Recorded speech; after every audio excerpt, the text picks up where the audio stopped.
தீபக் ராஜா என்ற இளைஞர் பட்டப்பகலில் மதியம் 2 மணி அளவில் திருநெல்வேலியினுடைய மிக முக்கிய பல்லாயிரக்கணக்கான நடமாடக்கூடிய பகுதியில ஓட்டலில் இருந்து வெளியே வருகின்ற பொழுது அவர் வெட்டிப்படுகொலை செய்யப்பட்டிருக்கிறார். கேட்டால் இது ஜாதி ரீதியான படுகொலை இல்லை என்று வலிந்து சொல்லுகிறார்கள். சரி, அதுக்குள்ளே நாம் போக வேண்டாம். ஆனா கொலை நடைபெற்றிருக்கிறது இல்ல, அந்த கொலையில நேரடியாக 6 பேரோ 8 பேரோ அது பேரை சுற்றி பாதுகாப்பாக அல்லது ஒன்று தப்பினால் இன்னொன்று மீண்டும் ஒருவர் இன்னொன்று செய்வதற்காக 10-15 பேர் இது சம்பந்தப்பட்டிருக்கார்களே. அவர் கூலிப்படையின் மூலமாக கொல்லப்பட்டது என்ற செய்தி வெளியிடப்படுகிறது. அவர் கூலிப்படையை ஏவியவர்கள் யார்? அந்த கொலையாளிக்கு இத்தனை லட்சம் ரூபாய் வாரி வழங்கியது யார்?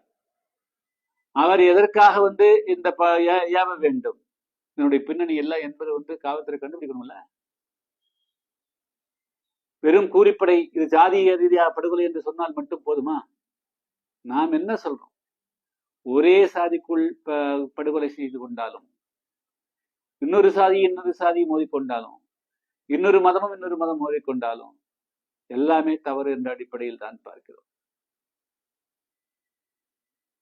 திருநெல்வேலியினுடைய ஒரு பட்ட பகல 2 மணிக்கு 15 பேர் கொண்ட கும்பல் ஒரு இளைஞனை வழிமறைத்து படுகொலை செய்யணும். அந்த பகுதியில எப்படி மக்கள் ஒரு பொருள் வாங்குவதற்காக கிராமங்கள் இருந்து எப்படி வருவாங்க, எந்த நேரத்தில் என்ன நடக்குமோ அச்சம் தானே நிலவும். அங்க எப்படி பெரிய தொழிற்சாலைகள் வரும், நல்ல கல்விக்கூடங்கள் எப்படி வர வைக்க முடியும்? வெறும் காவல்துறை செய்த செய்திகளை மட்டும் கசைவிட்டு விட்டால் போதாது. இது சாதி ரீதியான படுகொலை இல்லை, சாதி ரீதியான படுகொலை இல்லை என்று சொல்லுவது மூலமே அது சாதி ரீதியான படுகொலை என்பதை போல வந்துவிடும் போல தெரியுது. இதுல சாதி ரீதியான படுகொலையே இல்லை அல்ல என்பது முக்கியம். இது இந்த கொலையை யார் செய்தார்கள், எதற்காக செய்தார்கள்? அதே செய்திகள் வருகின்றது. 20 லட்சத்துக்கு பேசி 18 லட்சம் ரூபாய்க்கு முன்பணமாக கொடுக்கப்பட்டிருக்கிறது. இதெல்லாம் என்ன கலாச்சாரம்? ஒரு இளைஞனுடைய உயிர் போயிருக்கிறது.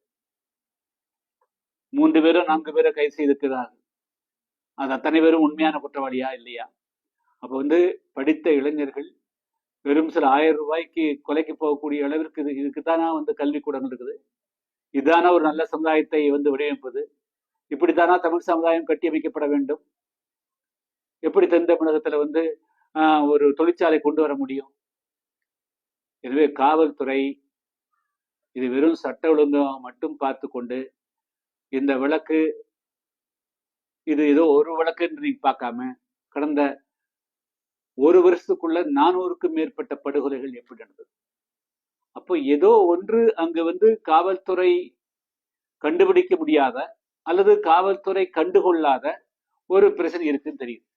அதனால தமிழ்நாடு அரசு இது ஒரு சிறப்பு குழுவை நியமித்து தென் தமிழகத்துல நிரந்தரமாக அமைதியை கொண்டு வருவதற்கும் இந்த கூலிப்படை கலாச்சாரத்துக்கு நிரந்தரமாக முற்றுப்புள்ளி வைக்கக்கூடிய வகையில, கூலிப்படையில யாரு எந்த ஜாதி இருந்தாலும் சரி, எந்த மதத்தை சேர்ந்திருந்தாலும் சரி, கூலிப்படைனா கூலிப்படை தான்.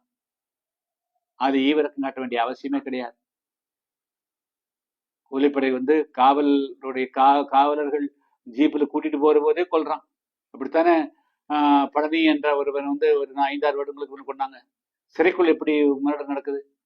ஸோ அப்போ எங்கெங்கயோ நெக்ஸஸ் ஆர்ஆரோட தொடர்புகள் எல்லாம் இது பெரிய அளவிற்கான கொலையாளிகள், கொலை செய்யக்கூடியவர்கள். கூலிப்படை கலாச்சாரங்கிறது தென் தமிழகத்துல மிகப்பெரிய அளவுக்கு இது ஒரு புதிய ஒரு கலாச்சாரமாக மையம் கொள்ள பல சதிகள் நடக்கிறதா தெரியுது. இது தமிழ் சமுதாயத்திற்கு நல்லதல்ல. சட்ட ஒழுங்கை இப்படி இது மூலமாக காப்பாற்ற இயலாது. அதனால இந்த கூலிப்படை கலாச்சாரத்துக்கு நிரந்தரமாக முற்றுப்புள்ளி வைக்க வேண்டும் என்று சொன்னால் இந்த தீபக் ராஜாவினுடைய இந்த பட்டப்பகல் கருண கொடூரமான படுகொலையை உதாரணமாக வைத்துக்கொண்டு அந்த கொலையாளிகளுக்கு பணம் கொடுத்தது யார், அவர்கள் எதற்கு கொடுத்தார்கள் என்பதையும் உலகுக்கு அம்பலப்படுத்தணும். இதனுடைய மூலத்தை கண்டறிந்து அதை வேரோடு இந்த கூலிப்படைகளை வேறறுக்க வேண்டும். அதைத்தான் தமிழ்நாடு காவல்துறையும் தமிழ்நாடு அரசும் செய்த வேண்டும்.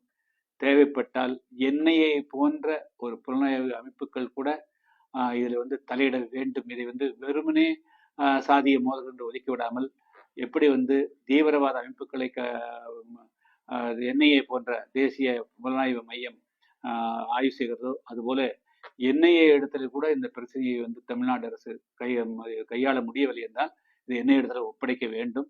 ஒட்டுமொத்தத்தில் தென் தமிழகத்தில் அமைதி நிலவ வேண்டும். அமைதி நிலவ வேண்டும் என்று சொன்னால் இப்பொழுது புதிதாக உருவெடுக்கக்கூடிய இந்த கூலிப்படை கலாச்சாரத்திற்கு நிரந்தரமான முற்றுப்புள்ளி வைக்க வேண்டும் என்பதே எனது வேண்டுகோள் ஆகும்.